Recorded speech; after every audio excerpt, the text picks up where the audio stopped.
Et maintenant, nous accueillons Eylon Levy, ancien porte-parole du gouvernement israélien. En écoutant ce que dit Dan, en rassemblant vos propres réflexions, en sachant ce qui a été rapporté par rapport à ce que nous savons, quel est votre point de vue sur cet accord tel qu'il se présente? Le point de vue d'Israël est exactement ce que Dan a dit. C'est une capitulation face à la République islamique d'Iran à un moment où l'Amérique avait l'avantage et l'Amérique a encore des options.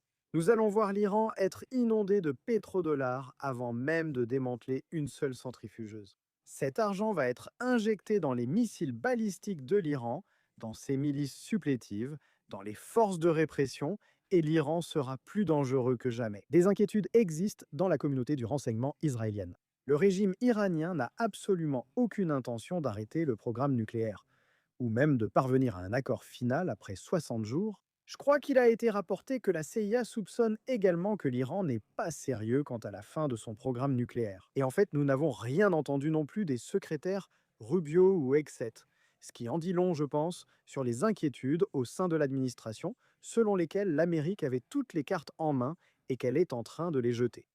Oui, Axios rapporte que Dan Ratcliffe, qui est le directeur de la CIA, a des doutes quant à savoir si l'Iran tiendra ses promesses, en particulier concernant le nucléaire. Et compte tenu de leur histoire, on peut certainement comprendre cela.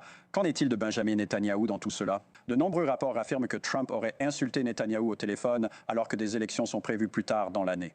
Cela marque-t-il la fin de la carrière politique de Netanyahou après tant d'années? Eh bien, Israël va devoir faire face à des élections en octobre. Et cela rend certainement difficile pour Netanyahou de présenter la victoire totale qu'il avait promise à la nation. Hier, il a donné une conférence de presse à la télévision et a énuméré les réussites de cette guerre, en particulier la phase menée avec les États-Unis, la manière dont le régime iranien a été affaibli. Mais il ne peut pas cacher sa déception. Il voulait que cette guerre se termine par la fin de la République islamique d'Iran, car c'est le principal État soutenant le terrorisme dans le monde et la principale cause de misère dans la région.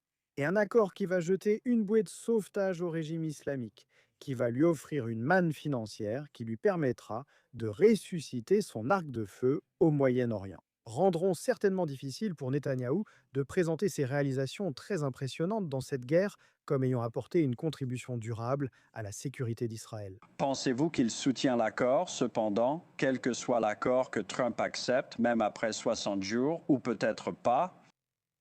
Écoutez, c'est un accord entre les États-Unis et l'Iran, et Israël est extrêmement reconnaissant de combattre côte à côte avec les États-Unis. Mais Netanyahou dit qu'Israël se réserve le droit, bien sûr, d'agir s'il détecte une menace pour sa sécurité et ses intérêts. Et bien sûr, au Liban, Israël va continuer à se battre contre le Hezbollah.